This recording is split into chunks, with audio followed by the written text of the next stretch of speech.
샬롬. 샬롬. 네, 오랜만에 이렇게 인사드리는 것 같아요. 네, 주님의 이름으로 평화를 빕니다. 모두에게 주님의 평화가 깃드는 청년주일 좋겠습니다. 오늘은 71번째, 71번째 청년주일을 맞이해서 제가 말씀을 전하게 되었습니다. 네, 이 순간이 참 감사함으로 전해져서 이 자리를 빌어서 감사합니다. 혹시 최근에 청년 희망 적금이라는 것을 들어보신 적이 있으신가요? 나는 경험했다 라는 분 계세요? 1급 비밀일 수도 있지만 네, 이 청년 희망 적금이라는 것이 최근에 엄청 인기가 있었는데 19세에서 34세에 해당하는 노동하고 있는 청년들에게 엄청난 가입 상품으로 히트 쳤던 상품입니다. 제 옆에서 어떤 분이 최근 만기가 돼서 자랑을 하시더라고요. 그래서 이게 1,300만 원의 돈이 다시 들어와서 약 100만 원의 수익이 나는 구조였습니다. 사실 저는 해당 사항이 없어서 남의 떡을 커버린다고 너무 좋겠다고 이렇게 얘기를 했지만 약 2년의 시간 동안 월 50만 원씩 꼬박꼬박 차곡차곡 저축했던 자신들을 칭찬하고 또 SNS에 올리면서 자신들이 내가 해지하지 않았어 했던 그 소회들을 막 얘기하는 것들을 제가 들을 수 있었습니다. 아주 오랜 기간 은행권에서 찾아보기 힘들었던 고금리 상품이었기 때문에 어쩌면 한시적으로 청년들한테 희망으로 들렸을지도 모르겠어요. 그런데 저는 개인적으로 정부가 청년에게 이 희망이라는 이름을 겨우 이런 은행 상품에 적용했다는 게 좀 믿었진 않습니다. 그 이유는 청년의 삶의 문제 가운데 희망이 요청되는 사항은 겨우 이런 적금에 해당되지 않기 때문입니다. 23년 3월에 정부에서 청년을 대상으로 한 최초의 청년 통계 조사를 실시했어요. 제목은 2022년 청년 삶 실태 조사입니다. 청년들의 삶 전반에 대해서 정부의 첫 번째 조사다라는 것이 가장 크게 의미가 있지만 아쉬운 것은 국가주의적인 관점에서 청년들을 바라볼 수밖에 없는 상황이라는 것이 그려져서 그리 달갑지는 않았습니다. 국가의 입장에서 청년, 어쩌면 생애 주기적으로 계산할 수밖에 없겠죠. 시기적으로 정신적인 성숙함을 바랄 것이고 경제적인 그 능력을 갖춰야 될 상태를 이야기하고 있습니다. 그런데 일도 안 하죠. 또 독립도 안 하죠. 의지도 없이 포기만 하죠. 이렇게 대상화된 이야기로 이미 청년의 때를 지나온 이들에게는 어쩌면 비교의 대상으로 여겨져서 오늘을 사는 청년들에 대한 이해의 말보다 비난의 말들로 들려왔던 것들이 저에게도 회상이 되었기 때문입니다. 그래도 이 조사에서 우리가 가져가야 할 의미가 무엇인가 라고 보았을 때 결과 전반에서 청년의 위기의 상황을 발견할 수 있다는 것입니다. 화면을 같이 공유해 주세요. 조사 항목은 주거와 건강, 교육 훈련, 노동, 관계 참여, 사회 인식, 미래 설계, 경제 등으로 8개의 분야로 나눠져 있습니다. 그런데 이 청년들의 주거 환경 중에 부모와의 동거 여부를 확인한 결과 청년의 10명 중에 6명이 부모님과 함께 살고 있었고요. 부모와 함께 사는 청년 중에 68%는 아직 독립할 구체적인 계획이 없습니다 라고 응답했습니다. 이에 가장 큰 이유로는 경제적 여건을 갖추지 못해서 라는 응답이 57%로 가장 많았습니다. 이러한 시원 문제로 야기된 청년들의 경제적 미독립은요, 청년 가치관에 그대로 반영되기도 합니다.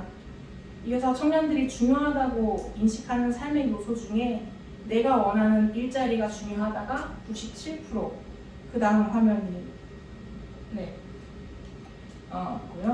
높은 소득과 자산이 94%로 중요하다라고 하는 인식이 연애와 결혼과 사회기여, 출산 이런 등보다 훨씬 높게 나타났다는 것입니다. 목회 데이터 연구소라는 곳에서 기독 청년의 한국 사회에 대한 인식 조사를 한 적이 있었는데 이 조사 내용 중에는 우리 사회는 돈의 가치가 가장 최고다 라는 이 명제를 두고 동의하는지 묻는 조사 항목이 있었습니다. 이 기독 청년들이 몇 프로가 동의를 했을까요? 92%가 동의를 했습니다. 한국 사회의 구조를 이해하고 있고 또 나도 모르게 이 명제에 동의한 채 살아갈 수밖에 없다는 것이 우리가 이 조사를 통해서 드러날 수 있다는 것을 알 수 있었습니다. 우리가 여기서 주목해야 될 것은 무엇인가 했을 때 물질 만능주의에 패배한 기독 청년들 그렇게 인식하는 것보다 우리의 삶이 얼마나 불안정한 세대고 또 결핍된 물질로 인해서 전폐된 상황들이 나열되어 있다는 것을 보아야 합니다. 그 다음 화면을 보시면 정부 조사에서 1인 가구 청년 평균 소득이 252만 원이라고 합니다. 사실 이것도 남성에 해당되는 소득인데요.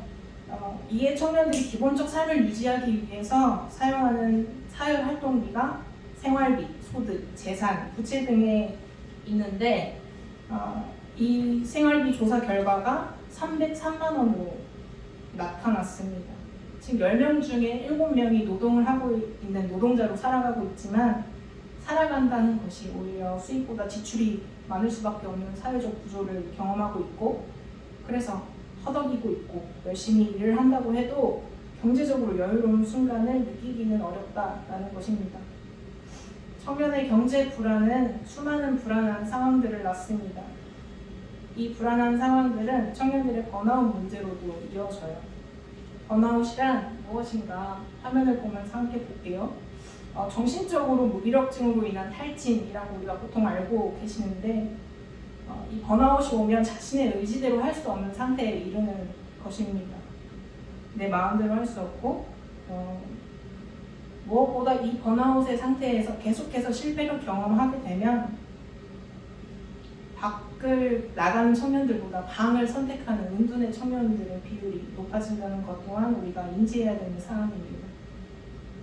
최근 1년 동안 번아웃을 경험한 적이 있습니까? 라는 이 물음에 3명 중에 1명이 네, 저는 번아웃을 경험했습니다. 라고 표시했습니다. 이 번아웃의 이유로는 향후 진로에 대한 불안이 38%로 가장 높았다고 해요. 삶의 줄기가 정해진 사회적 구조입니다. 그때마다 이루지 못하는 자신에 대한 비관적인 태도를 갖출 수밖에 없는 오늘이라는 굴레를 청년들이 살아가고 있습니다. 이렇게 만능주의로 인해서 물질 만능주의로 인해서 고통당하는 시대에 정부에서 적금으로 희망이다라고 이야기하는 것은 삶의 문제를 다투는 청년들에게는 농락의 대상으로 여기고 있구나라고 인식할 수밖에 없습니다. 그렇다면 우리가 살고 있는 이 시대 속에서 어떻게 희망을 말할 수 있겠습니까? 오늘 이사야서 40장의 말씀의 배경은 이스라엘 백성들이 여전히 바벨론 포로로 붙잡혀 있었고 또 어쩌면 허황된 시대를 살아가는 이스라엘 백성들의 이야기입니다. 그런데 이사야 선지자가 이러한 이스라엘 백성들을 향해서 하나님께서는 이 세상의 창조자이시고 또 역사의 주관자인 하나님을 통해서 해방의 구원을 누리게 될 것을 선포하고 있어요. 아직 바벨론 포로로 붙잡혀 있는 백성들이 있기 때문에 자신들을 에워싸고 있는 모든 것들은 사람의 힘으로는 어쩔 수 없네 라는 것을 무한적으로 느꼈을 것이고 이 실패와 절망의 연속이었을 것입니다. 그 안에 쌓여있는 이스라엘 백성들은 또 두려움과 무력감에 사로잡혀 있었을 것입니다. 그들에게 하나님의 백성이라는 자의식이 희미하게 남아 있었겠죠. 근데 희망될 기미조차 보이지 않으니 아마 지쳤고 희망을 꿈꾸기는 어려웠을 것입니다. 희망 없는 이스라엘 백성들에게 사람이 가진 우리의 이 눈을 가지고 하나님을 보지도 못하고 지금 당장 내 앞에 놓인 상황들, 어려운 일들, 자신을 붙잡아 둔 일들만 선명하게 보았을 것입니다. 그럼에도 불구하고 오늘 이사야 40장 26절에서 이사야는 백성들을 향해서 이렇게 선포하고 있습니다. 화면을 보면서 함께 읽어보겠습니다. 26절입니다. 네. 없나요? 네. 죄송합니다. 제가 생각했습니다.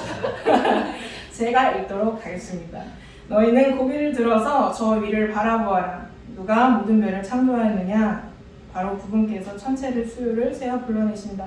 그는 능력이 많으시고 힘이 세셔서 하나하나 이름을 불러나오게 하시니 하나도 빠지는 일이 없다. 앞에 있는 상황, 또 닥쳐질 위험, 눈에 보이는 가치를 고정하여서 따라서 살 수밖에 없는 그런 사람은 주어진 조건에 갇혀서 살아갈 수밖에 없을 것입니다. 그런데 그러한 상황에 놓인 이스라엘 백성들을 향해서 이사야는 눈을 들어서 하늘을 쳐다보라고 이야기하고 있습니다. 이 하늘은 모든 사람에게 베푸는 해와 달과 별이 있는 공간이고 또 비와 햇살과 바람을 아낌없이 베푸시는 하나님의 가치가 있습니다. 우리가 이런 거 하나님의 성품을 떠올릴 때 다시금 우리는 회복할 수 있다라는 것을 우리의 눈을 통해서 직접 다시 보게 하신다는 것입니다. 이사야가 지금 눈에 보이는 그 어떠한 것도 동일시하지 않았고 또 그 어떠한 것도 비교하지 않은 하나님을 선포함으로써 백성들에게 구원의 희망을 선포하고 있습니다. 어쩌면 이사야의 이 선포는 피조물의 보잘것없음의 끝이고 아유 겨우 선포네 라고 들릴 수밖에 없는 것처럼 보일 수 있습니다. 그러나 이 말씀을 묵상하며 오늘날 하나님의 희망을 품는다는 것은 무엇일까? 라고 고민하고 생각하게 되었습니다. 하나님의 희망을 품는다는 것, 그것은 결국 희망을 품고 살아간다는 것입니다. 정해진 대로 늘 그렇게 사는 이들, 또 자신이 이 땅의 주인인 마냥 리스트되는 사람들을 보고 또 눈앞의 상황들을 보고 무너져서 이 땅에 메어져 있듯이 사는 것이 아니고 창조주 하나님의 크신 섭리 아래 희망을 갖고 예수님이 드러내 보이신 삶을 따라 살아내는 것, 그것이 우리가 오늘의 희망을 말하는 것입니다. 오늘 마태복음 11장 12절의 말씀에 세례 요한은 눈에 보이는 조건이 많은 광야에서 그리고 요단강에서 하나님의 나라를 선포하고 있습니다. 광야는 어떤 곳입니까? 요즘 지구의 기후 변화를 우리가 몸소 느끼고 있습니다. 그런데 광야의 지역 특성상 견디기 어려운 추위가 있고 또 더위가 있고 매서운 바람이 있고 낙후된 환경과 녹록지 않은 상황 때문에 인간으로서는 굉장히 살아감에 불편함을 많이 느끼는 공간입니다. 그늘 한 점이 없어서 쉬이 누울 곳이 없는 곳, 그런 곳이 바로 광야입니다. 그런 곳에서 세례 요한은 추위와 더위, 매서운 바람을 온몸으로 맞으면서 하나님의 나라를 선포하고 있습니다. 그런데 당시 세례 요한이 선포하던 시대는 예루살렘에 성전이 있었고 또 유대인들도 그곳에 몇몇 정착해 있었지만 예루살렘에서 하나님의 나라를 선포하지 않았고 또 광야와 요단강에서 하나님의 나라를 선포했던 것은 무엇 때문이었을까요? 당시 예루살렘의 종교 지도자들은 기득권자가 되어 있었고 말씀의 본이 되는 삶이 아니고 또 자신의 권위와 권력을 드러내던 시대였습니다. 배제와 차별로 인해서 예루살렘 성전을 들어가지도 못하는 대상이 되는 사람들, 예배의 자격도 있을 수 없고 또 벗어나서 그 굴레를 계속해서 살 수밖에 없던 사람들이 있었습니다. 세례 요한이 광야와 요단강에 있던 것은 배제와 차별로 죄인으로 살아가는 이들이 예루살렘엔 함께하지 못했기 때문입니다. 세례 요한은 그 시대를 살아가면서 당시 그 고통받는 백성들의 소리를 아주 가까이서 들었을 것입니다. 로마 군인들에게 고통당했던 유대인 여성들, 또 남성들, 또 그들의 비명 하나하나가 세례 요한의 귀에 생생하게 들렸을 것입니다. 유대인 지도자들의 잔악성 때문에 자신이 가진 마지막 생애까지 세금으로 빼앗겨서 내 자식이 굶어 죽을 수밖에 없는 모습 하나하나를 기억하기까지 세례 요한은 고통이 난무하는 그 시대 한가운데 있었을 것입니다. 결국 시대의 권력자 눈에 난 세례 요한은 헤롯이 사해 동쪽 산 언덕에 만든 마케루스 요새에 갇히게 되었습니다. 세례 요한은 권력자의 비위를 건드렸다가 죽음의 위기에 내몰렸고 또 그의 목소리는 더 이상 죄인이라고 불리는 그 사람들에게 전할 수 없었기 때문에 자기의 선포와 사역이 중단되는 것을 아마 견디기 힘들었을지도 모릅니다. 어쩌면 임박한 하나님의 나라를 보지도 못하겠다라는 그 초조함이 자신의 마음을 파고 들었을지도 모르겠어요. 세례 요한이 제자 둘을 보내서 예수님께 이렇게 묻습니다. 오실 그분이 당신이십니까? 그렇지 않으면 우리가 다른 분을 기다려야 합니까? 세례 요한은 일찍이 예수님을 가리켜서 세상 죄를 지고 가는 하나님의 어린 양이다 라고 고백한 바가 있습니다. 자기는 그분의 신들매도 풀기도 감당하기 어렵다고 말했고, 그분은 흥하여야 하고 나는 쇠하여야 합니다 라고도 말했습니다. 그러나 그의 가슴에 의문이 싹트고 있었습니다. 예수님의 길이 자기의 길과는 사뭇 달랐기 때문입니다. 그는 임박한 하나님의 심판을 이렇게 말해왔습니다. 도끼를 이미 나무 뿌리에 갖다 놓았으니 좋은 열매를 맺지 않은 나무는 다 찍어서 불 속에 던지실 것이라고 말했고, 또 오실 주님은 손에 키를 들고 타작마당을 깨끗하게 하여 알곡은 곳간에 모아들고 축정이는 꺼지지 않는 불에 태우실 것이라고 경고해왔습니다. 그가 생각하는 메시아는 아마 죄로 얼룩진 세상을 가차없이 심판하시고 또 새로운 질서를 가져올 분이었습니다. 그런데 예수님께서는 병든 자를 고치셨고 귀신을 내쫓고 소외된 이의 친구가 되시는 것 아니겠습니까? 자신이 예비하는 바로 그분이 예수님이다 라고 당당히 선언하고 물러났던 요한이었는데, 기대했던 심판은 지연되고 있었고 또 예수님에 관해 들려오는 소식은 세례 요한을 혼란스럽게만 했습니다. 아마도 시대의 종교인들의 부정부패를 또 그 만행을 본 요한은 하나님께서 이 범죄자들에게 벌을 내려주시길 당연하게 생각했을 것입니다. 세례 요한은 닥쳐질 위험, 앞에 있는 상황, 보이는 부정부패를 그대로 담은 채 하나님께서도 세상을 진노하길 바랐을 것이고 처벌하기를 바랐을 것이고 도끼로 나무 뿌리를 잘라내길 바랐을 것입니다. 누가 범인이고 어떤 죄를 지었고 어떻게 처벌할지를 생각했을 것입니다. 그런데 요한의 그 물음을 들으신 예수님의 대답은 우리의 예상을 다 빗나갑니다. 맞다 혹은 아닙니다 라고 대답하지 않으시고, 예수님은 예수님이 계신 그 곳에서 벌어진 사건을 가리켜 보이셨습니다. 그 시각장애인이 보고 지체장애인이 걷고 죽은 사람이 살아나고 듣지 못하는 사람이 듣고 고통받고 괴롭게 사는 사람이 복음을, 기쁜 소식을 듣는다라고 전하라고 합니다. 여기서 듣고 본다라는 말은 옛날 이야기나 주변의 소문을 듣고 본다는 뜻이 아니죠. 내가 지금 서 있는 이 자리에서 듣고 본다라는 뜻을 가지고 있습니다.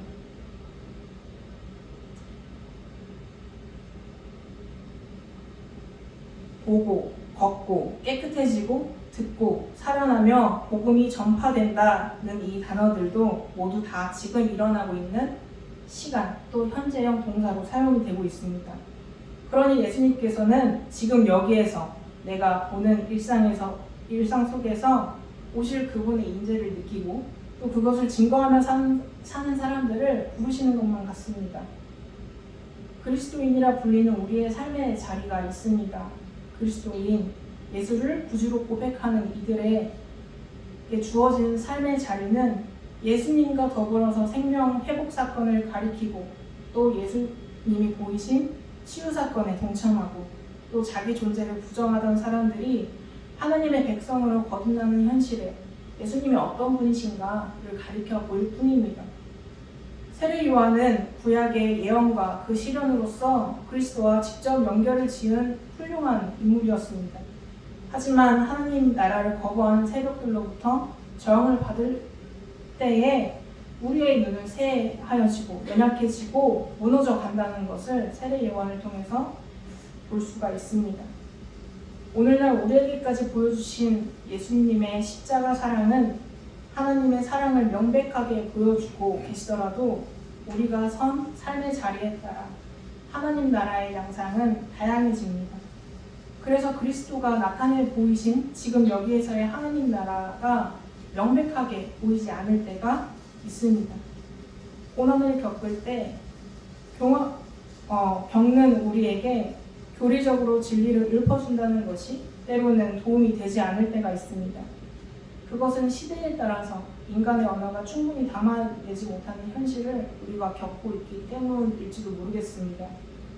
우리는 좌절과 실패로 인한 고립된 세례 요한을 보았고, 또 감옥에 갇혀 외로움을 느끼던 세례 요한, 부정부패 정치 권력자들에게 분노를 가졌던 요한을 기억합니다.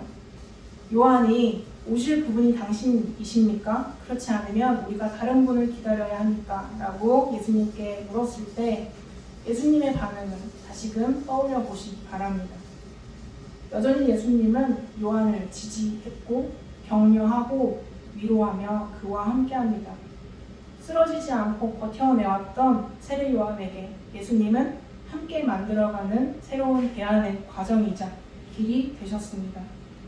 우리의 삶의 자리는 사랑과 평화와 하나님 나라의 복음을 발견하기보다 차별과 배제로 복음을 왜곡하고 또 하나님 나라의 복음에 폭력을 가해지는 현장을 더 많이 발견하는 것 같습니다. 지금도 여전히 하나님의 말씀에 귀를 막고 또 하나님의 나라를 독점한 듯이 하나님의 이름으로 차별과 배제와 혐오를 이야기합니다. 억압과 폭력의 세력을 비호하고 있고 또 그들과 결탁해서 부와 권력을 누리고 있습니다.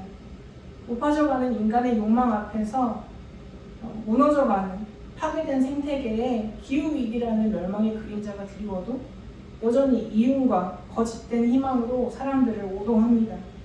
그래서 우리는 이러한 현실 속에서 하나님 나라의 도래가 점점 멀게만 느껴지고 또 이스라엘이 그랬듯이 우리도 희망을 볼 수가 없어서 좌절하고 하나님을 향해서 탄식하게 됩니다. 그러나 하나님께서는 오늘도 그리스도인이라 불리고 또 그렇게 고백하는 우리를 오늘 이 땅에 회복이 필요한 곳으로 초대하십니다. 하나님께서는 여전히 절망스러운 일들이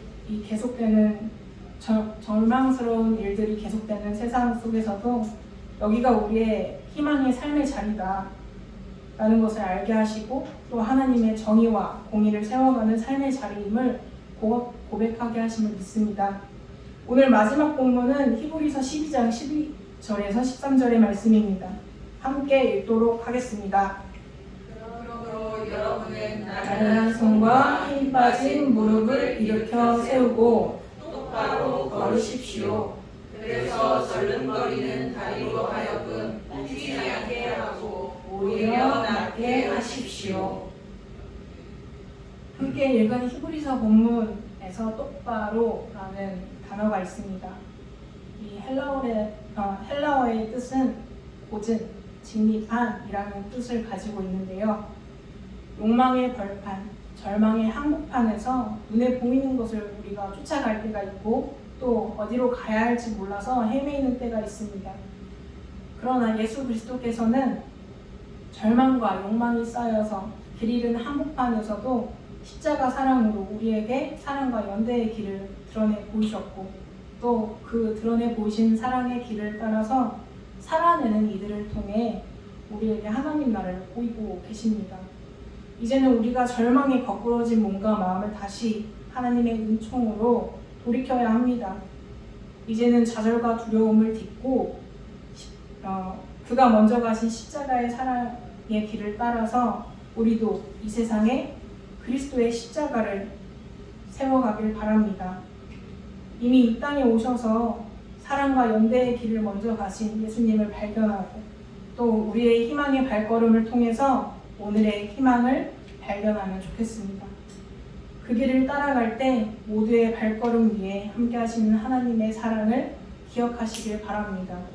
그리고 그 함께 걷는 이들을 살펴보고 돌아보고 기억하시길 바랍니다. 함께 나누는 교제를 통해 십자가 사랑이 곳곳에 있음을 발견하고 그 사랑을 함께 누리며 나누는 나날 되시길 기도하겠습니다. 함께 침묵으로 기도하겠습니다.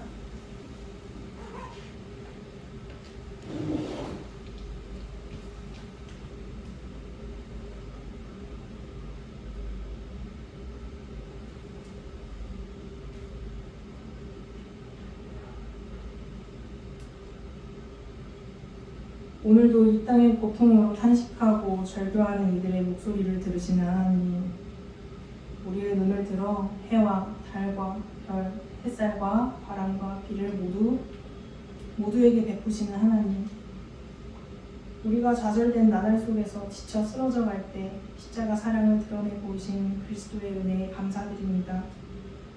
주님, 우리가 하나님의 희망을 말할 때 주님께서 보여주신 그 길을 따라 살게 하시고 오늘의 희망을 발견하게 하소서. 우리의 희망된 발걸음이 십자가 사랑으로 이 땅 곳곳에 전해지길 소망합니다. 소생하는 봄의 시작과 더불어서 우리의 발걸음도 회복이 필요한 그곳으로 초대하시옵소서. 그곳에서 하나님의 희망을 함께 나누는 기쁨의 장이 되게 하소서. 예수 그리스도의 이름으로 기도드립니다. 아멘.